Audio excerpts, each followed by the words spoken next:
No dia 11 de março de 2011, o Japão enfrentou 3 crises simultâneas: um terremoto extremo, um tsunami devastador e logo em seguida um colapso nuclear. Sim, 25 anos depois de Chernobyl. Nesse vídeo você vai entender o que realmente aconteceu em Fukushima passo a passo, a física dos reatores nucleares e por que o resfriamento falhou, como fissão nuclear, calor residual e perda de energia elétrica criaram um cenário fora de controle e porque Fukushima não é apenas um acidente natural, mas um evento profundamente humano. Se você gosta da ciência explicada com profundidade, sem simplificações perigosas, já deixa o like, se inscreve aqui no Matematizei e fica até o final, porque vocês pediram bastante esse vídeo.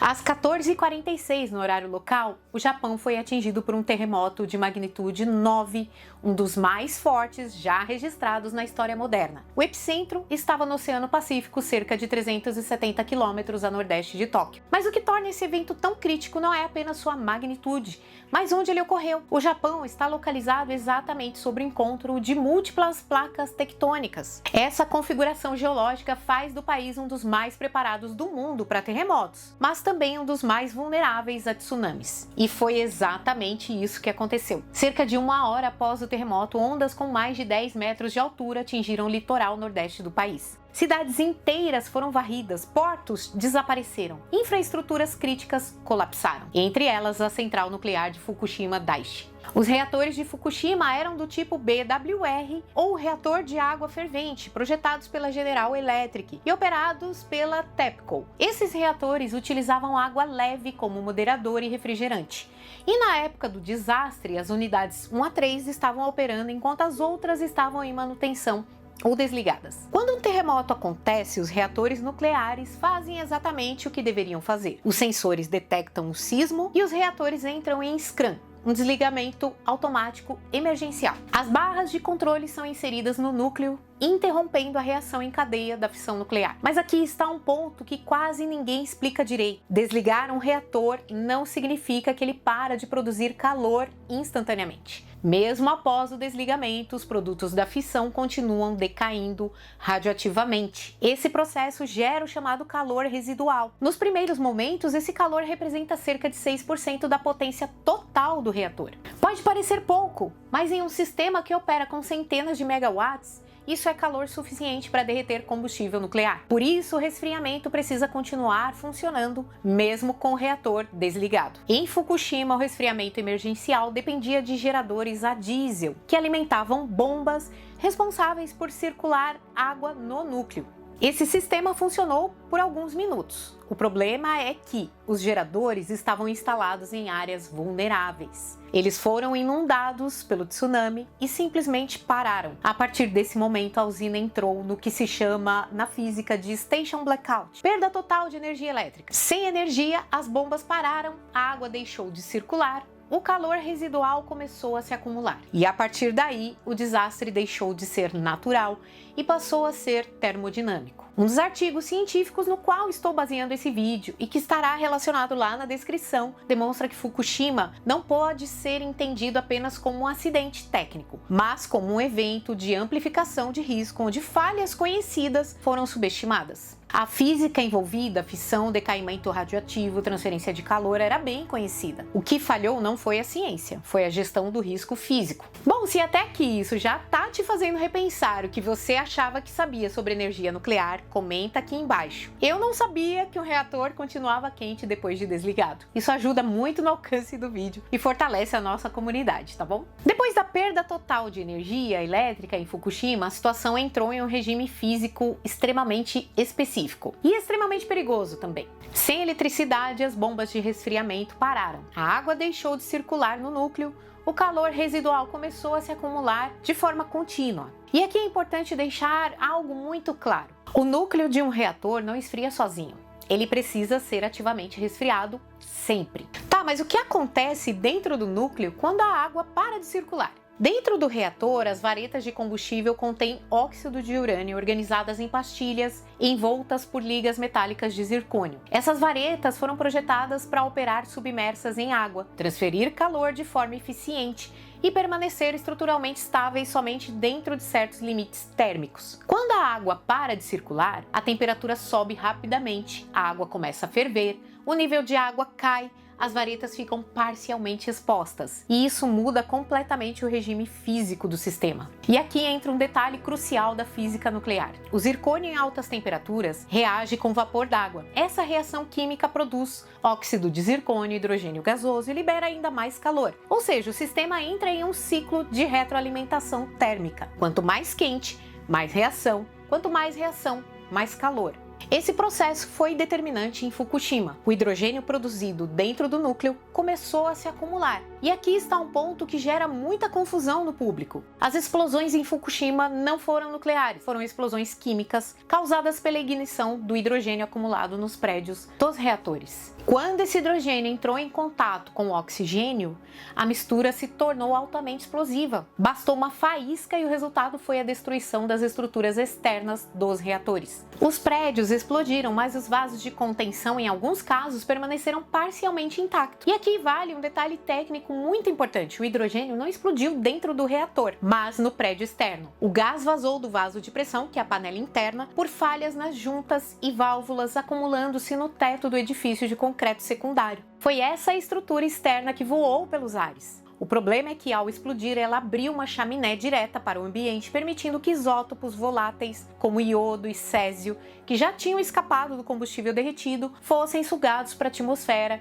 e viajassem com o vento. Diferente de Chernobyl, Fukushima não teve um evento único e abrupto. O que aconteceu foi pior em termos de gestão. Foi um colapso lento, com múltiplas decisões emergenciais sob condições de informação incompleta. Os técnicos sabiam que o núcleo estava superaquecendo, a fusão parcial do combustível era possível e que algo precisava ser feito imediatamente. Foi então que uma decisão extrema entrou em cena. Sem alternativas, os operadores começam a bombear a água do mar para os reatores, misturada com boro para absorver nêutrons. Do ponto de vista da física nuclear, isso ajuda a conter reações indesejadas, auxilia no resfriamento e reduz os riscos de criticidade acidental. Mas do ponto de vista operacional, isso condena o reator definitivamente, provoca corrosão severa e torna a usina irrecuperável. Essa decisão mostra algo fundamental. A física permitia uma solução emergencial. A engenharia aceitava o custo. A política hesitou. Segundo análises posteriores, parte do atraso ocorreu porque admitir o uso de água do mar significava assumir publicamente a perda total da usina. Fukushima revelou um problema estrutural na indústria nuclear, não a falta de conhecimento físico, mas a subestimação de cenários extremos. Em termos científicos,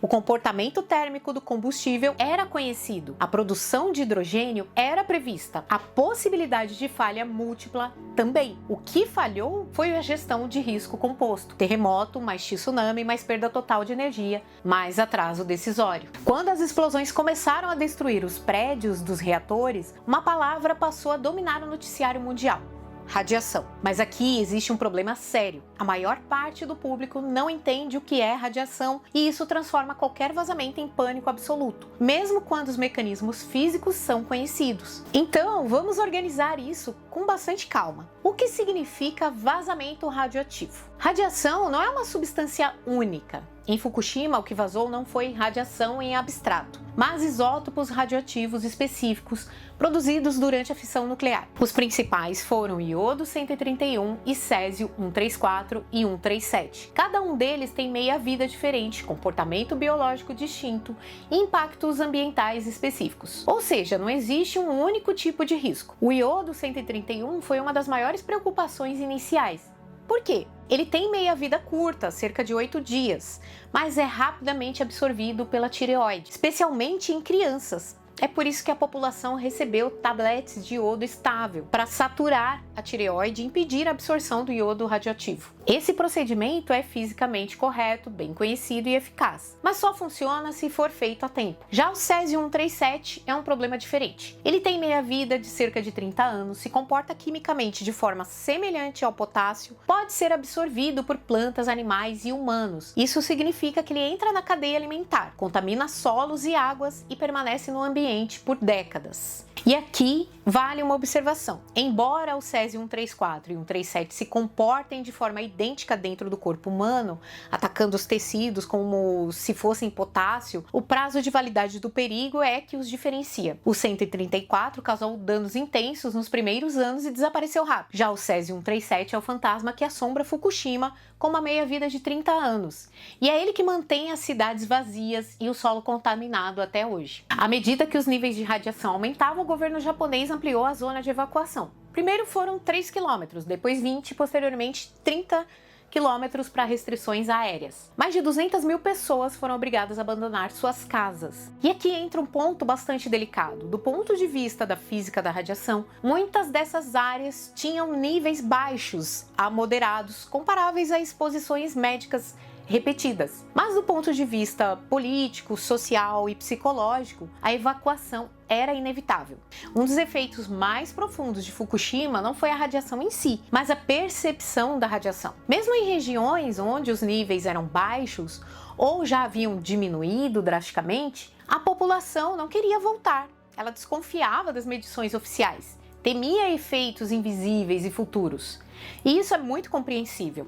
A radiação não tem cheiro, não tem cor, não provoca sintomas imediatos claros. Ela é talvez o risco físico mais abstrato que existe. E aqui precisamos ser extremamente honestos. Até hoje, não há consenso absoluto sobre o número de mortes diretamente atribuídas à radiação em Fukushima. Segundo dados oficiais, uma morte foi reconhecida como diretamente causada por exposição. Dezenas de trabalhadores ficaram feridos, milhares foram expostos a doses baixas. Mas existe um problema científico real. Câncer induzido por radiação pode levar décadas para se manifestar. Além disso, é quase impossível separar um câncer natural de um câncer potencialmente induzido por radiação de baixa dose. Isso não significa minimizar o risco, significa reconhecer os limites da estatística médica. Com base nos dados disponíveis, a literatura científica aponta que o impacto radiológico direto foi menor que Chernobyl. O impacto psicológico e social foi imensamente maior.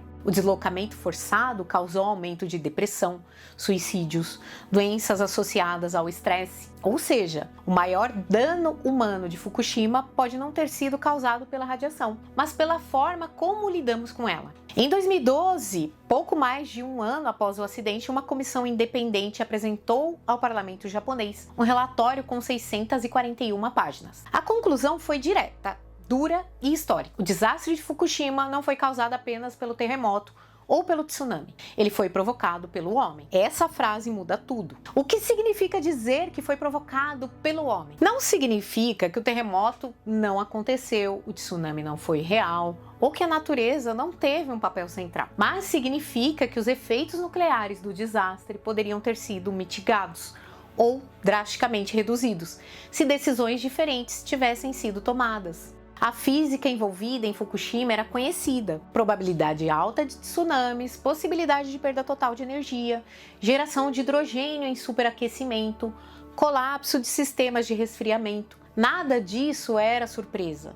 O problema foi como essas informações foram tratadas. A TEPCO, responsável pela usina, já havia enfrentado escândalos de falsificação de dados, problemas de manutenção, relatórios ignorados ou adiados. Segundo a comissão investigadora, riscos conhecidos foram tratados como improváveis demais. Cenários extremos foram descartados por conveniência. Medidas de segurança foram adiadas por custo e imagem pública. Esse fenômeno tem nome na literatura científica: normalização do desvio, quando falhas recorrentes deixam de ser vistas como exceções e passam a ser aceitas como parte do sistema. Um dos pontos mais criticados pelo relatório foi o atraso na tomada de decisões críticas, especialmente a hesitação em usar água do mar, a demora em assumir a perda total dos reatores, a centralização excessiva de decisões no alto escalão da empresa. Do ponto de vista físico, cada minuto sem resfriamento aumentava o dano, cada atraso ampliava a produção de hidrogênio, cada indecisão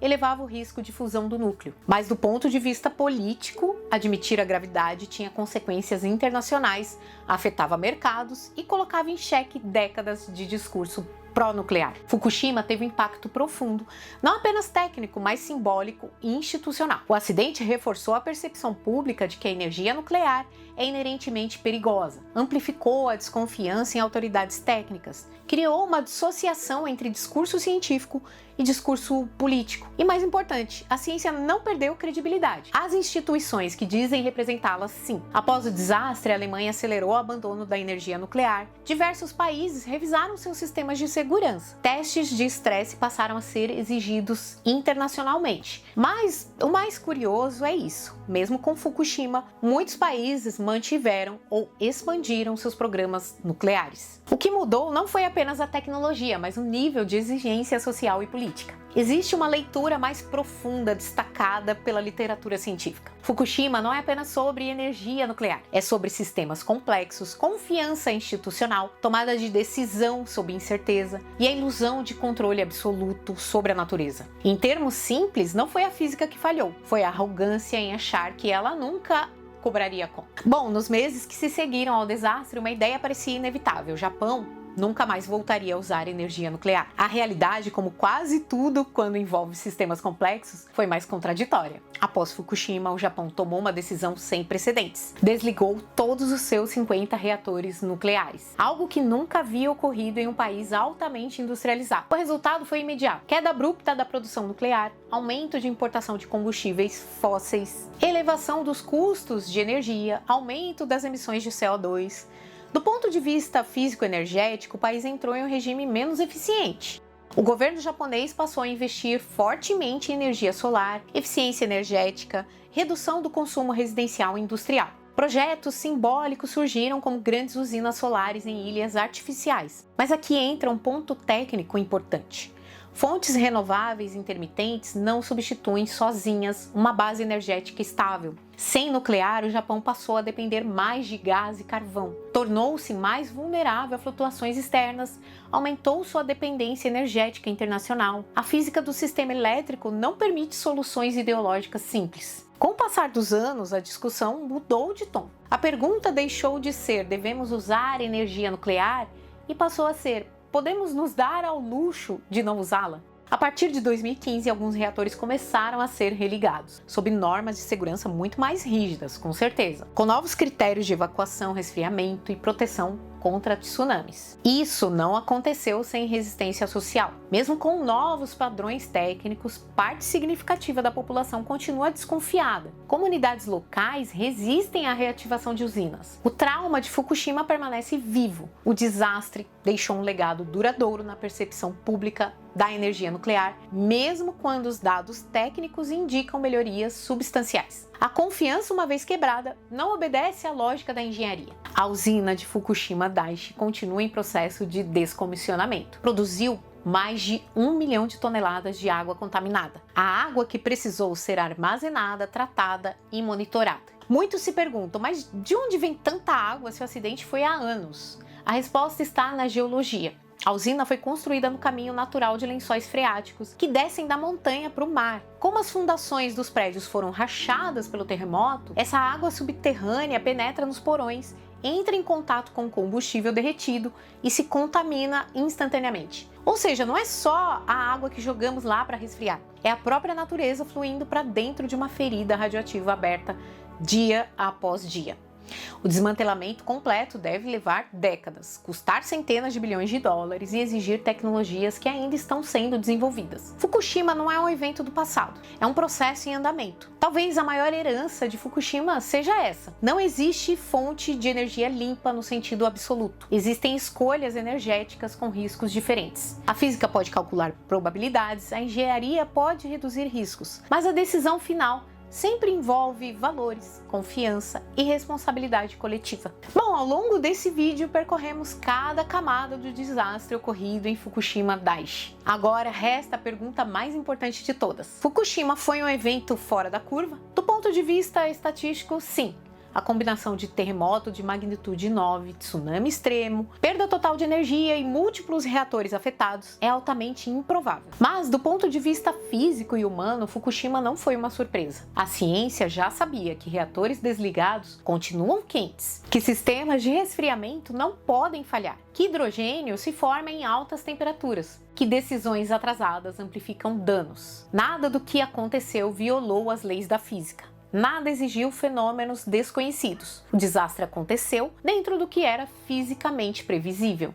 Fukushima, então, nos ensina algo desconfortável. Os maiores riscos tecnológicos não surgem quando a ciência falha. Eles surgem quando confiamos demais que ela nunca falhará. O problema não foi a energia nuclear em si, foi a crença de que sistemas complexos podem ser totalmente domados sem margem para o inesperado. Bom, depois de Fukushima, duas reações extremas surgiram. A energia nuclear deve ser abolida. O desastre foi exagerado, não foi tão grave assim. Ambas estão erradas. A posição científica honesta é essa. A energia nuclear é poderosa, é eficiente, tem baixíssimas emissões de carbono, mas exige níveis excepcionais de responsabilidade, transparência e preparo institucional. Ela não perdoa a negligência, não aceita improviso e não combina com arrogância. Fukushima não fala só sobre o Japão. Fukushima é um espelho global. Ele nos obriga a perguntar como lidamos com o risco em sistemas complexos. Quem decide o que é aceitável quando algo dá errado? Quanto confiamos em instituições que dizem nos proteger? Essas perguntas valem para energia, tecnologia, inteligência artificial, engenharia genética, clima. Fukushima não é apenas um desastre nuclear, é um alerta sobre os limites do controle humano. Se você chegou até aqui, parabéns! Isso significa que você não buscava uma resposta fácil, buscava entendimento real. Então, já se inscreve aqui no nosso canal, deixa o like, compartilha esse vídeo com alguém que ainda acha que Fukushima foi só um acidente natural. Aqui a gente não trata a ciência como torcida, a gente trata a ciência como ferramenta para entender o mundo, inclusive quando ela falha. Se você quiser apoiar diretamente o canal, os links estão na descrição e no primeiro comentário fixado. Nós temos chave Pix, botão Valeu Demais, nossa loja com produtos exclusivos. Temos também nosso clube de membros. Aos membros do canal, meu muito obrigada. É graças a vocês que conteúdos assim continuam existindo. Um beijo no coração de todos e até o próximo vídeo.